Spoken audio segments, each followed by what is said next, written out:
Assalamualaikum warahmatullahi wabarakatuh. Salam rahayu, salam sejahtera untuk kita semuanya, teman-teman semua, sahabat-sahabat Tosan Aji, sahabat-sahabat pecinta pusaka, keris, tombak, pedang, dan lain-lain.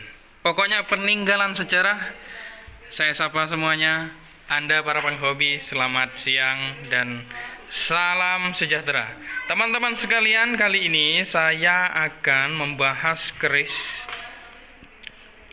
Keris ini bertangguh era Tuban. Era Tuban, Winongan. Era Tuban biasanya sering disebut ya.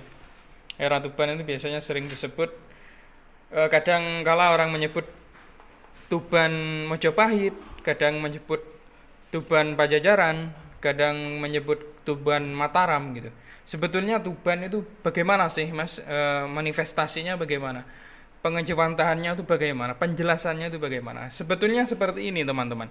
Tangguh Tuban itu adalah sebuah area pada abad ke-15 di era Majapahit. Dari waktu itu Tuban menjadi pusat kesahbandaran era Majapahit, yaitu sebuah pelabuhan yang besar, tempat berlayarnya sebuah armada-armada besar, armada perang atau perdagangan dari lintas daerah, lintas internasional. Bahkan konon katanya Tuban pesisir ini sudah ada sejak zaman Singosari, teman-teman. Sejak zaman Singosari. Namun kemasyhuran daripada kerisnya, empu-empu secara ciri khas, mempunyai ciri khas tertentu, itu ada sejak Majapahit hingga era Mataram. Oke. Jadi Tuban merupakan sebuah wilayah, merupakan sebuah area kesahbandaran, sebuah pelabuhan besar.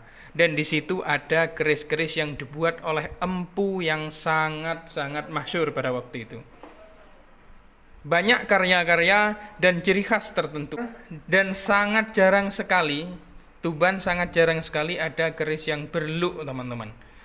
Jadi rata-rata kerisnya itu sangat sederhana, berdapur tilam upih misalkan, dan brojol dan tilam sari. Hanya sebatas itu yang banyak diketahui yang bertangguh Tuban. Oke, teman-teman sekalian, ini adalah kerisnya. Ciri-cirinya, bentuk keris Tuban adalah sederhana, kebanyakan panjang, tidak terlalu panjang terlampau sampai 39 misalkan, itu tidak. Dan bentuknya sangat tebal, teman-teman. Mempunyai pasikutan yang wingit. Jadi seperti ini, sangat tebal. Karena sesuai ciri khas pada area Tuban, yaitu keterbukaan, tidak bertele-tele. Area Tuban itu orang yang sangat kuat, teman-teman. Karakternya kuat, belak-belakan, terang-terangan, tidak bertele-tele, namun ramah gitu. Kesannya seperti itu. Jika kita melihat keris ini berdapur brojol. Oke, dapur brojol. Menyala.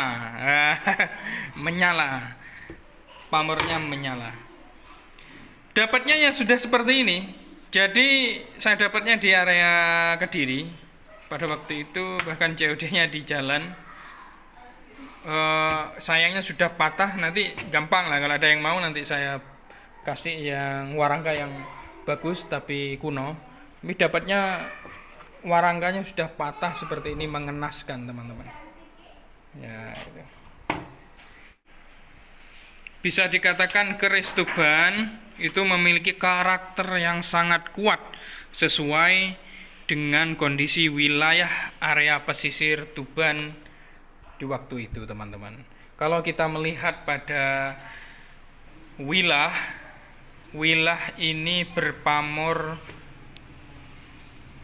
dua atau dwi pamor. Sangat menyala, teman-teman. Sangat menyala, kelihatan keker gitu dan wingit ya. Kalau kita lihat secara visual ya, gitu. Pamornya ini berpamor jung isi dunyo, ya, jung isi dunyo. Jung isi dunyo. Meskipun di pada area buntut mimi ini teman-teman terlihat bengkong, tapi tidak saya benarkan atau tidak saya bengkongkan ke arah berbalik seperti semula, agar supaya memang biar terlihat seperti apa adanya lah, gitu. Pamor jung isi dunyo dan pamor rojo gundolo ini. Coba lihat teman-teman. Terlihat seperti makhluk. Ya, ini. Rojo gundolo. Saya mau menjelaskan berkenaan dengan jung isi dunyo dulu ya. Jung isi dunyo dalam sejarah, maksud saya dalam filosofinya, jung isi dunyo artinya adalah kapal yang berisi harta benda. Jung artinya kapal dan dunyo dalam bahasa Jawa itu artinya dunia, teman-teman. Atau bisa juga berarti harta benda. Jadi banyak para pendapat yang menyebutkan bahwa istilah jung berasal dari kata cuan dalam bahasa Tionghoa yang artinya perahu atau kapal. Hanya saja perubahan pengucapan dari cuan menjadi jung tampaknya terlalu jauh. Dan yang lebih mendekati adalah jong dalam bahasa Jawa yang artinya yaitu kapal, teman-teman. Yang artinya kapal. Kata jong dapat ditemukan dalam prasasti Jawa kuno abad ke-9.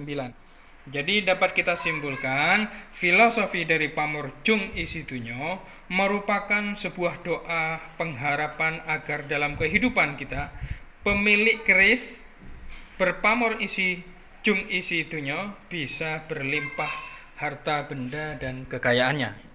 Itu filosofi diantara pada wilah berpamor jung isi dunyo ini. Kemudian kita ke pamor rojo gundolo. Rojo gundolo atau gundolo rojo.